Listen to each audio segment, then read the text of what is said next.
मित्रों, नमस्कार। स्वागत है आप सभी का। बाबा साहब अम्बेडकर के एनलेशन ऑफ कास्ट के आधार पर बाबा साहब के विचारों का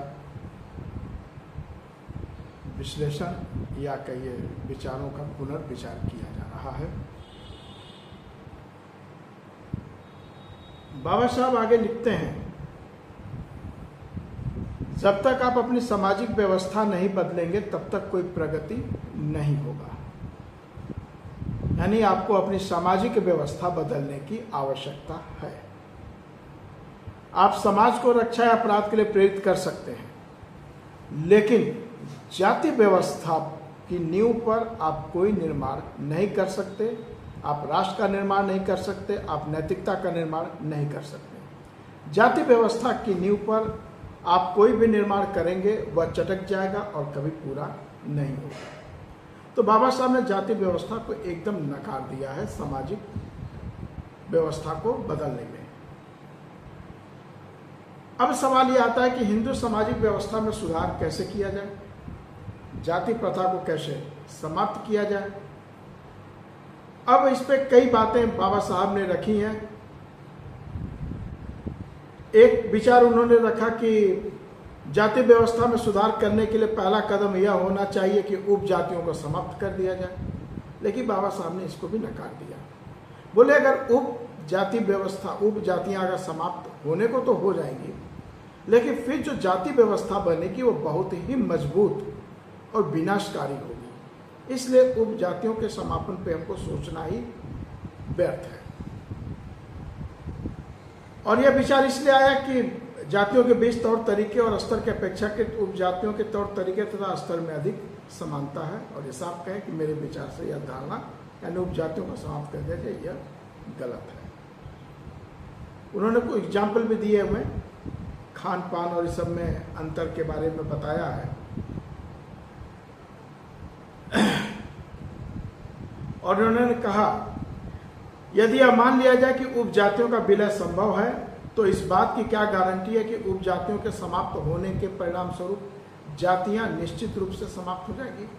इससे कोई गारंटी नहीं है। इस स्थिति में उप जातियों के समाप्त होने से जातियों की जड़ें और मजबूत हो जाएंगी और वे शक्तिशाली बन जाएंगे।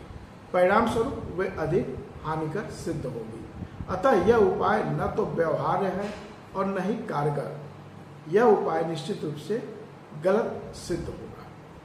फिर अगला एक विचार रखा उन्होंने, जाति व्यवस्था समाप्त करने की एक और कार्य योजना है, अंतरजातीय खान पान का आयोजन किया जाए।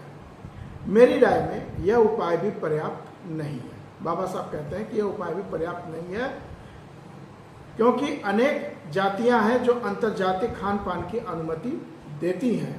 इस विषय में सामान्य अनुभव यह रहा है कि अंतरजातीय खान पान की व्यवस्था जाति भावना या जाति बोध को समाप्त करने में सफल नहीं हो पाई है।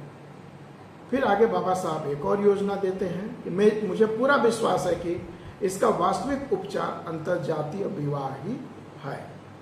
लेकिन केवल इतना ही मत सुनिए, आगे भी सुनिए बाबा साहब ने क्या कहा। ये इससे बढ़ के बात करेंगे। अभी केवल खून के वो अपनी बात को जस्टिफाइड कर रहे हैं कि वास्तविक उपचार अंतरजातीय विवाह है, कारण केवल खून के मिलने से ही रिश्ते की भावना पैदा होगी, और जब तक सजातीयता की भावना को सर्वोच्च स्थान नहीं दिया जाता तब तक जाति व्यवस्था द्वारा उत्पन्न की गई पृथकता की भावना अर्थात परायपन की भावना समाप्त नहीं होगी।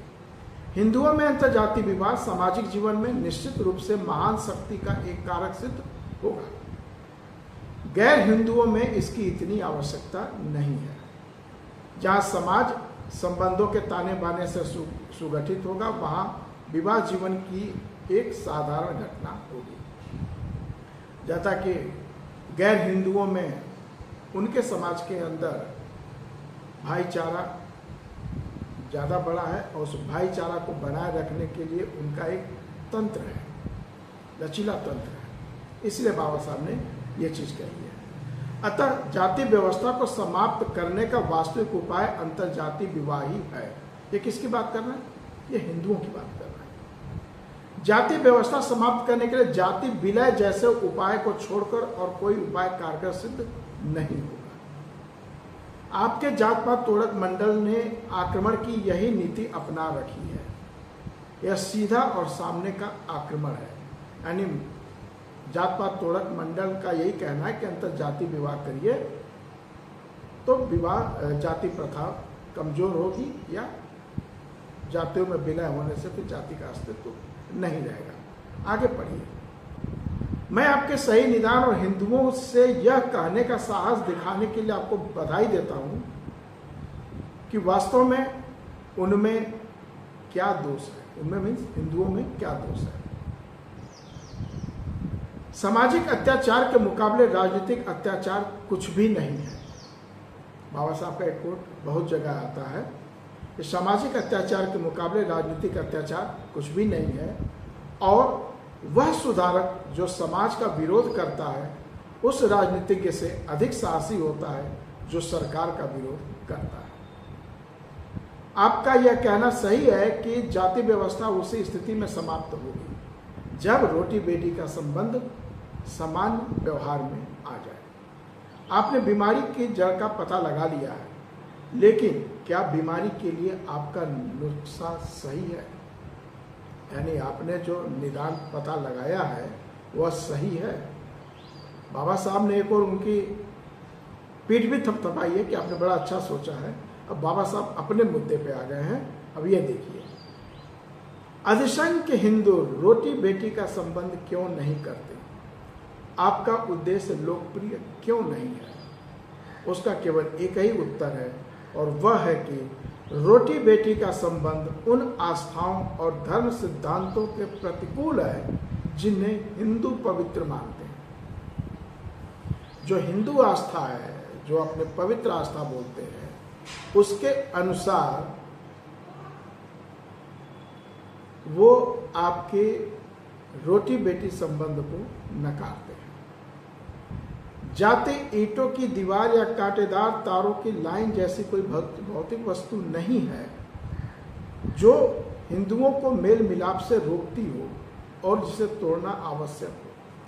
जाति तो एक धारणा है और यह एक मानसिक स्थिति है। यह भी कोट किया जाता है, जाति एक मानसिक स्थिति है, जाति एक धारणा है। अतः जाति व्यवस्था को नष्ट करने का अर्थ भौतिक रुकावटों को दूर करना नहीं है। जाति व्यवस्था को नष्ट करने का अर्थ भौतिक रुकावटों को दूर करना नहीं है।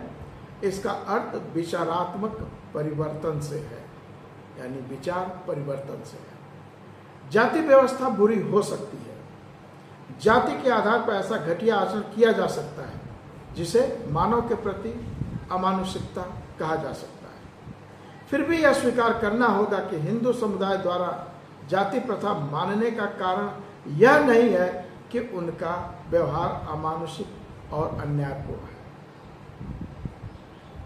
यानी जो जाति प्रथा मानने का कारण है, उस कारण में बाबा साहब ने अमानुषिक और अन्यायपूर्ण व्यवहार को नकार दिया है। ये इसके कारण नहीं है जाति प्रथा बुरी। अब आगे क्या बोलते हैं? अतः वह जात पात को इसलिए मानते हैं, देखिए यहां पे मारक उत्तर है, वह जात पात को इसलिए मानते हैं क्योंकि वह अत्यधिक धार्मिक होते हैं। अतः जात पात मानने में लोग दोषी नहीं है। मेरी राय में, बाबा साहब ने राय दिया, मेरी राय में उनका धर्म दोषी है, जिसके कारण जाति व्यवस्था की धारणा का जन्म हुआ है।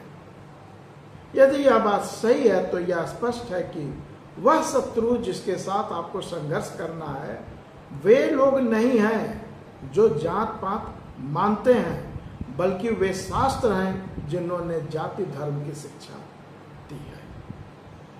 रोटी बेटी का संबंध न करने या समय समय पर अंतर्जातीय खान पान और अंतर्जातीय विवाहों का आयोजन न करने के लिए लोगों की आलोचना या उनका उपहास करना वांछित उद्देश्य को प्राप्त करने का एक निरर्थक तरीका है।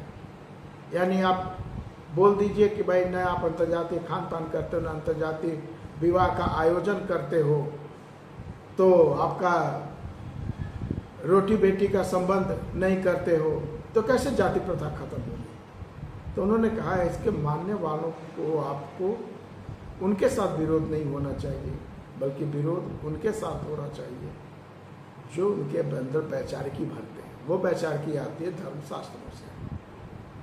यदि वास्तविक उपचार यह है कि शास्त्रों से लोगों के विश्वास को समाप्त किया जाए। यदि शास्त्रों ने लोगों के धर्म, विश्वास और विचारों को ढालना जारी रखा तो आप कैसे सफल होंगे। शास्त्रों की सत्ता का विरोध किए बिना लोगों को उनकी पवित्रता और दंड विधान में विश्वास करने के लिए अनुमति देना और फिर उनके अविवेकी और अमानवीय कार्यों के लिए उन्हें दोष लगाना और उनकी आलोचना करना सामाजिक सुधार करने का अनुपयुक्त तरीका है। मतलब ये उपयोगी तरीका नहीं है कि आप लोगों को उनकी पवित्रता, दंड विधान, विश्वास करने की अनुमति दीजिए, फिर उनके अविवेकी अमानवीय कार्य को दोष लगाइए, आलोचना करिए। ये गलत बात है। आपको शास्त्रों की सत्ता का विरोध करना है, यानी शास्त्रों की मान्यता को तोड़ना है।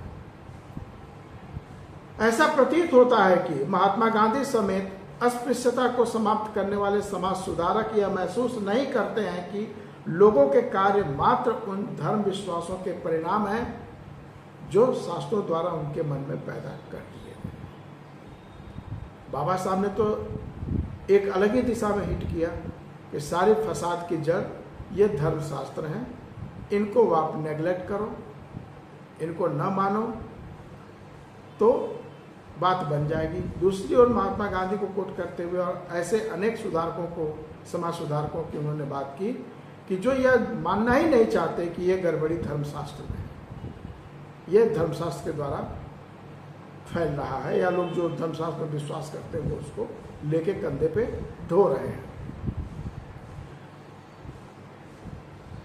लोग तब तक अपने आचरण में परिवर्तन नहीं करेंगे जब तक वे शास्त्रों की पवित्रता में विश्वास करना नहीं छोड़ दें। निश्चित रूप से अगर आचरण में परिवर्तन करना है, इसके लिए कि जाति प्रथा खत्म हो जाए, एक समतामूलक समाज का निर्माण हो जहाँ समता, स्वतंत्रता, बंधुता आधार हो, ऐसे में वर्तमान धर्मशास्त्रों की मान्यता को समाप्त करना होगा, उसमें विश्वास को खत्म करना होगा। ये बाबा साहब ने स्पष्ट कर दिया है।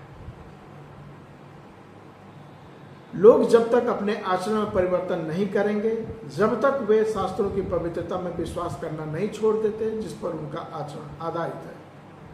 इसमें कोई आश्चर्य की बात नहीं है कि ऐसे प्रयासों का कोई सकारात्मक परिणाम न निकले। आप भी वही गलती कर रहे हैं जो अस्पृश्यता को समाप्त करने के उद्देश्य से काम करने वाले समाज सुधारक कर रहे हैं। रोटी बेटी के संबंध के लिए आंदोलन करना और उनका आयोजन करना कृत्रिम साधनों से किए जाने वाले बलात् भोजन कराने के समान है। प्रत्येक पुरुष और स्त्री को शास्त्रों के बंधन से मुक्त कराइए।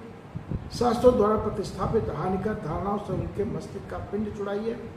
फिर देखिए वह आपके कहे बिना अपने आप अंतर्जातीय खान पान तथा अंतर्जातीय विवाह का आयोजन करेगा या करेगी। वाद विवाद में फंसने से कोई लाभ नहीं है। लोगों से यह कहने में कोई लाभ नहीं है कि शास्त्रों में वैसा नहीं कहा गया है जैसा कि वे विश्वास करते हैं। व्याकरण की दृष्टि से पढ़ते हैं या तार्किक ढंग से उसकी व्याख्या करते हैं। यह कोई बात नहीं है कि लोग शास्त्रों का ज्ञान किस प्रकार से ग्रहण करते हैं। आपको ऐसा दृष्टिकोण अपनाना चाहिए जैसा कि बुद्ध ने किया। आपको वह मोर्चा लेना होगा जो गुरु नानक ने लिया था। आपको शास्त्रों की केवल उपेक्षा ही नहीं करनी चाहिए, बल्कि उनकी सत्ता स्वीकार करने से इनकार करना होगा, जैसा कि बुद्ध और नानक ने किया था। आपको हिंदुओं से यह कहने का साहस रखना चाहिए कि दोष उनके धर्म का है। वह धर्म जिसने आप में यह धारणा पैदा की है कि जाति व्यवस्था पवित्र है, क्या आप ऐसा साहस दिखाएंगे? मित्रों, ये कुल मिला के एक सार था जहाँ बाबा साहब ने खान पान को भी अस्वीकारा, अंतर्जातीय विवाह को भी अस्वीकारा, और इसलिए अस्वीकार किया, ऐसा नहीं कि इससे काम नहीं होगा, कुछ काम जरूर होगा, लेकिन जो आप वास्तव में चाहते हो वो नहीं होगा। क्यों नहीं होगा? कि लोग जिनके बीच जा रहे हो वो अंतर्जातीय विवाह करने को तैयार नहीं है, या अंतर्जातीय भोज भात कहीं हो रहा है कहीं नहीं हो रहा, उसकी बातें छोड़ दीजिए। वो क्यों नहीं तैयार है? क्योंकि उनका धर्म उनको यह इजाजत नहीं देता। तो उनका धर्म उनको इजाजत नहीं दे रहा, उनका शास्त्र उनको इजाजत नहीं दे रहा है। ऐसे में वास्तव में आप जाति प्रथा को तोड़ना चाहते हैं तो आपको शास्त्रों की मान्यता को नकारना होगा, उसकी सत्ता को नकारना होगा। आपका विरोध व्यक्ति से नहीं, उसके धर्म शास्त्रों से है। दोषी वह व्यक्ति नहीं है, दोषी वह शास्त्र है जिसके द्वारा उसका माइंड सेटअप हुआ है कि हमें ऐसा ही करना चाहिए। और जो व्यक्ति यह काम कर रहा है, जो कैडर यह काम कर रहा है, जो मिशनरी यह काम कर रहा है, उनके लिए बाबा साहब ने बड़ा स्पष्ट कहा है, वाद विवाद में फंसने से कोई लाभ नहीं है। लोगों से यह कहने में कोई लाभ नहीं है कि शास्त्रों में वैसा नहीं कहा गया है जैसा कि वे विश्वास करते हैं। व्याकरण की दृष्टि से पढ़ते हैं या ताकि ढंग से उसकी व्याख्या करते हैं। यह कोई बात नहीं है कि लोग शास्त्रों का ज्ञान किस प्रकार से ग्रहण करते हैं। आपको ऐसा दृष्टिकोण अपनाना चाहिए जैसा कि बुद्ध ने किया था। आपको वह मोर्चा लेना होगा जो गुरु नानक ने लिया था। आपको शास्त्रों की केवल उपेक्षा ही नहीं करनी चाहिए, बल्कि उनकी सत्ता स्वीकार करने से इनकार करना होगा, जैसा कि बुद्ध और नानक ने किया था। आपको हिंदुओं से यह कहने का साहस रखना चाहिए कि दोष उनके धर्म का है, वह धर्म जिसमें आप में यह धारणा पैदा की है कि जाति व्यवस्था पवित्र है। क्या आप ऐसा साहस दिखाएंगे? मित्रों, आज के टॉपिक को हम यही रखते हैं। इनहेरिटेंस ऑफ कास्ट का पूरा सार बाबा साहब ने भाग 20 में दे दिया है। अब उसके आगे इसको और जस्टिफाइड करने की बात करते हैं। 6-7 भाग और हैं, उनको भी हम 2 एपिसोड में आपके समक्ष रखेंगे। और अंतिम एक एपिसोड जो कि लगभग आधे घंटे का होगा, उसमें सारे सारांश को रखा जाएगा। बाबा साहब ने आपकी हर चीज़ों का एक विवरण दिया जिसको आप मानते थे, और आपकी मान्यता को उन्होंने तर्कों से खारिज किया, और अंत में इस मान्यता को भी खारिज किया कि विवाह करने से, अंतर्जातीय विवाह करने से जाति प्रथा डायल्यूट हो जाएगी। लेकिन जाति आप करना तो चाहते हो, लेकिन लोग मान नहीं रहे। क्यों नहीं मान रहे? धर्म जिसको मानते हैं वो इसकी इजाज़त नहीं देता, इसलिए धर्मशास्त्रों पर बाबा साहब ने प्रहार किया है। फिर मिलते हैं मित्रों। जय भारत, जय श्री राम।